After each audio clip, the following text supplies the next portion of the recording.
오늘 준비한 방문수전은 다른 고전소설과는 달리 현재까지 필사본이나 목판본이 발견되고 있지 않습니다. 구비문학일 가능성이 크지만 문체나 구성면에서 타 고전소설과는 또 다른 면모를 보여 판본이 발견된다면 작자나 창작 연대가 밝혀질 가능성도 예상할 수 있습니다. 어사 박문수의 전기적 이야기, 박문수전 시작합니다.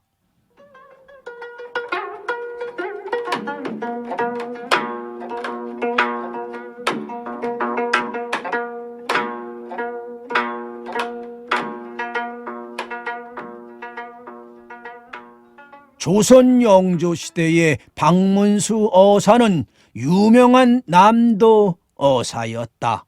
체질과 덕망이 조야에 충만하더니 이때에 호소의 이인자와 영남의 정일양 등이 군사를 일으키어 난리를 일으킬 때에 상여안의 병기를 싣고 청주에 들어와 병사 이봉상과 영장 남연평을 목베어 죽이고 안성의 청룡산상에서 진을 치는 것이었다.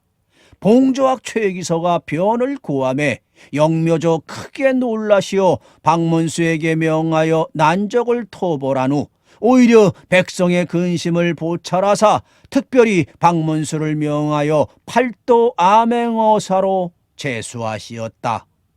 박문수가 고두 사은하고 수의수모로 팔도에 암행할 때는 이미 야심하여 집집마다 문을 닫고 만리가 고족한데 어느 한 골목에 당도하니 창밖으로 등불이 비침해 방 안에서 사람의 소리가 괴이하게 들려왔다. 어사가 크게 놀라 한 옆으로 피해 창틈으로 엿들으니 늙은 사람 하나가 단도를 빼들고 누운 사람의 배 위에 올라앉아서 칼로 찌르려 하므로 이놈 죽어라. 이놈 죽어라. 죽어라. 하면서 소리를 연발하는데 누워있는 사람은 다만 죽겠습니다 하는 말뿐 다른 말이라고는 없었다. 어사는 정신을 진정하여 기침을 크게 하고는 창문을 두드리며 주인을 부르니 방 안이 괴괴하며 이윽고 주인이 나와 영접하였다. 어사 또 주인을 따라 방 안에 들어서니 누웠던 이는 없어지고 단도를 가지고 횡용하려 하던 사람뿐이었다.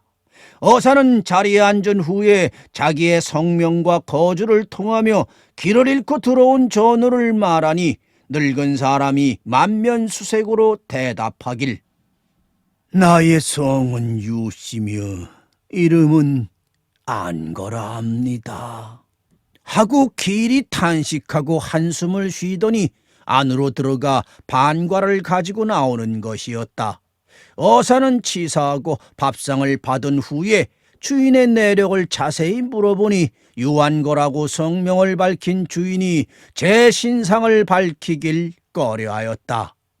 박어사가 간곡히 반문하니까 그제서야 자기의 전후 시마를 차례로 말하였다.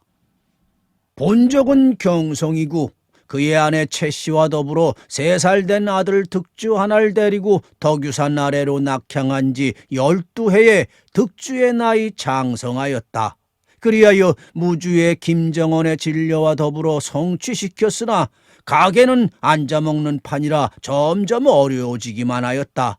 마침 이동리의 구화선이라는 사람의 소개로 이곳으로 이사와서 오늘까지 학구로 종사한 지 10여년이 되었다. 이곳의 환경은 사방 60리가 무인지경이었다. 토인이 개척한 지가 어느 시대인지 이상하나 다만 구가와 천가 두 성바지가 전하여 거주하므로 이 동리 이름을 구천동이라 칭하였다. 구천동 백여호에 내 집 하나 섞여 사는 것이나 양성의 학체 수입으로 처음 들어올 때보다는 생활 정도가 어느 정도는 풍족하다 하였다. 박어산 다시 묻기를 내 주인께 오늘 저녁에 일을 묻고자 하니 이래야 지정이 만리성이라 주인은 모름지기 은희하지 마시오. 아까 창밖에서 내가 들을 때 주인이 소년을 대하여 행용코자 함은 어찌한 연고인고? 유한거가 놀라며 말이 없더니 한참 후에 입을 열었다. 그 소녀는 내 아들 득주입니다.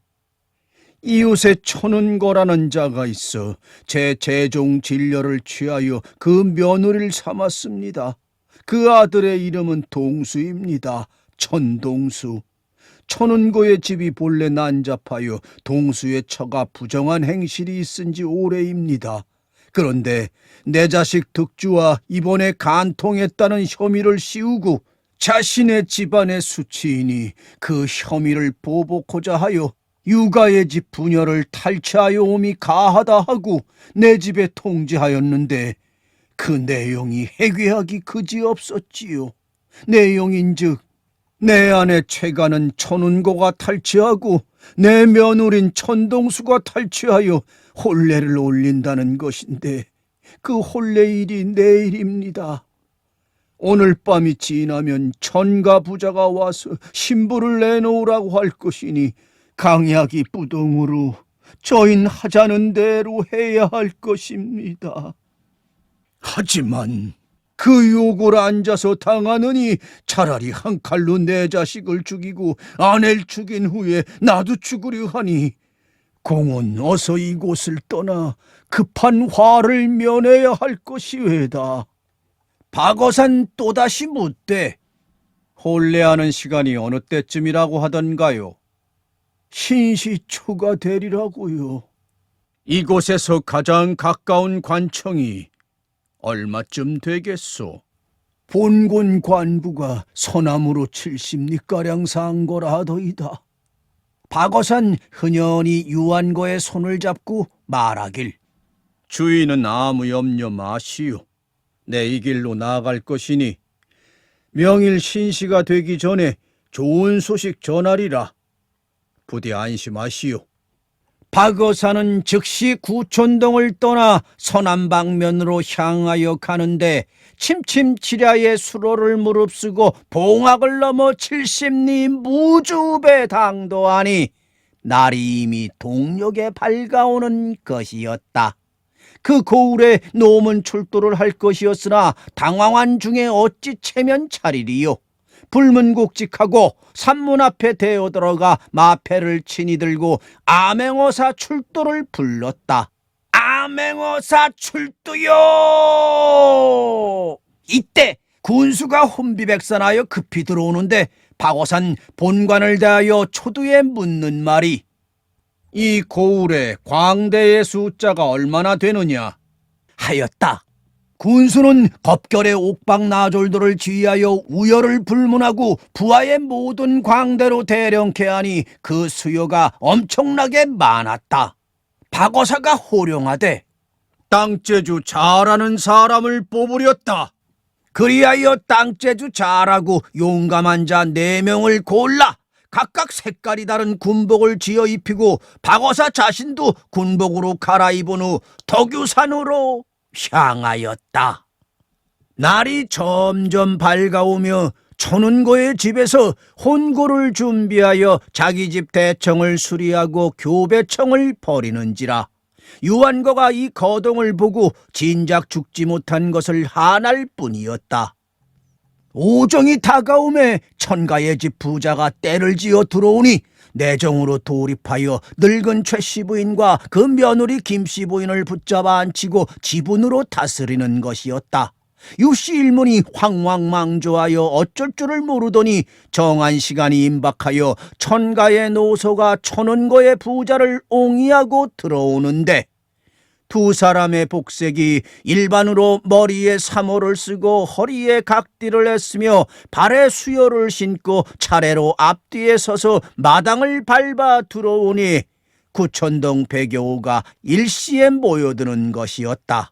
서로 다투어 구경하며 서로 말하길 아이고가 이와 같은 혼례는 우리 인간에 처음으로 있는 일이로다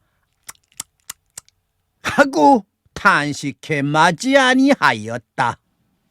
신랑 두 사람이 교배청에 이르러 천운거는 좌편에 서고 천동수는 우편에 서서 모관을 차례로 돌리며 신부가 나오기를 재촉하였다. 이때 갑자기 마당 한가운데서 구경하던 사람들이 물결같이 갈라지며 일위 신장이 황포황감의 황모보골도를 빗기어들고 지진동 사왕기를 높이 들고 엄연히 걸어 들어오는 것이었다. 보는 자들이 모두 황급하여 한옆으로 비켜서면서 감히 눈을 들어 바라보지도 못하는 것이었다. 그 신장 엄연히 교배청으로 들어가 중앙에 좌정하더니 손에 들고 있는 황모보골도로 교배상을 내려치며 동방청제 대장군 하고 큰 소리로 부르니 그 소리가 일변 떨어지며 공중에서 청룡하는 소리가 산곡이 진동하면서 일위 신장이 마당 한가운데로 떨어지니 청건청이에 청룡기를 높이 들고 각항저방 신먹이를 웅하여 좌청룡 동방에 비켜서는 것이었다. 중앙신장이 다시 보골도로 땅을 치며 서방백제 대장군 하고 부르니 여전히 공중에서 청룡하는 소리가 일어나면서 일위 신장이 마당으로 떨어지며 백호기를 높이 들고 규필체류 위묘삼을 옹하여 우백호 서방으로 뚜렷이 서는 것이었다. 중앙신장이 다시 황모보골도를 높이 들어 교배상을 치면서 남방적제 대장군 하고 부르니 청룡하는 소리 다시 공중에서 일어나며 일위 신장이 떨어지는데 적건저기에 주작기를 높이 들고 정기유성 장익진을 옹하여 남주장 남방으로 서는 것이었다. 중앙신장이 다시 북방흑해 대장군 하고 부르니 여전히 흑건흑이에 한 일위 신장이 현무기를 높이 쳐들고 두녀 허위 실벽을 옹하여 북현무 북방으로 서는 것이 아닌가. 사방 신장들이 방위를 정한 후에 중앙신장이 소리를 크게 질러 말하였다. 나는 중앙황제 대장군으로 옥황상제의 명을 받아 이곳에 이르렀도다. 상제께서 명하시기를 무주 구촌동 오늘 신시초에 괴약한 무리 두 사람이 있으니 그 사람을 잡아 바치라 하시기로 내가 제위신장을 불렀노니 사방 신장들은 협력하여 이 가운데에 사모 관대한 두 사람을 잡아갈지어다 하니 사방 신장이 일제히 청룡하며 교배상 앞에 헛개비같이 서 있는 천운고와 천동수 두 사람을 문 밖으로 잡아내어 독수리같이 몰아잡아가는 것이었다. 이때 천운고의 부자를 붙잡아간 사람은 곧 박문수 어사였다. 본읍에서 데리고 온 광대 4명에게 군복을 입히어 유한거의 집을 사방으로 뛰어넘어 들어가서 천운고의 부자를 암령하여 나오다가 구천동 30리 밖에 나와서 광대를 호령하여 천운고의 부자를 때려 죽여 깊은 산골에 파묻은 후 광대를 각기 후이 상주어 돌려보내고 박오사는 그 길로 나서서 전라도를 다 돌아본 후에 서북사도를 차례로 암행하고 경성으로 돌아와 성상께 아래어 배북하니 성상이 기꺼워하사 박문수의 직품을 높여 정이품을 하사하시고 내직으로 선영하였다. 3년이 지나가매 남방이 병화 이후에 인정이 오히려 요요한 바 있어서 다시 박문수를 명하여 삼남 수의여사로 파송하시니 박오사는 봉용하고 영남 삼도를 시찰케 되었다. 그의 발길이 자연히 전라도 덕유산 아래로 이르게 되었다. 박오사는 연전에 구천동에 들어갔던 일을 언뜻 기억하니 언간 10년이 흘렀다. 유한거가 그 후 어찌 되었는가 알고 싶은 생각이나 유리걸갱 모양으로 다시 구천동에 들어가니 이왕에 보지 못하던 기와집 한 채가 반공에 솟아 있었다. 박어서가 이상하게 여겨 기와집으로 찾아가니 10년 전 면목이 희미하기도 하나 주인은 분명 유한거였다. 박어산 속으로 반가워하였다. 그러나 유한거야 어찌 박어사를 알아볼 것인가?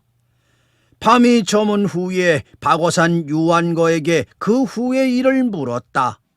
유한거가 대답하길, 내 이곳에 들어온 지 17년입니다. 들어온 이후 오늘에 이르기까지 동네 청년을 가르쳤으나 처음엔 살림이 넉넉지 못했습니다. 그런데 10년 전에 이곳 구천 양성이 재물을 합자하여 이 집을 지어 날 주었고, 그부터 주민 100여 호가 매년 수확의 일부를 내 집에 바치게 되었습니다. 그 수입에서 해마다 남은 것을 저축하여 토지를 사들인 것이 수백 석이 넘습니다. 그런데도 오히려 주민의 진공은 해마다 증가되어 가기만 하니 가세가 자연히 풍족해졌습니다. 박어사가 다시 묻기로, 어찌하여 10년 이래로 주민이 당신을 위하여 진공을 하게 되었소? 내 일찍이 신도란 것을 믿지 않았지요.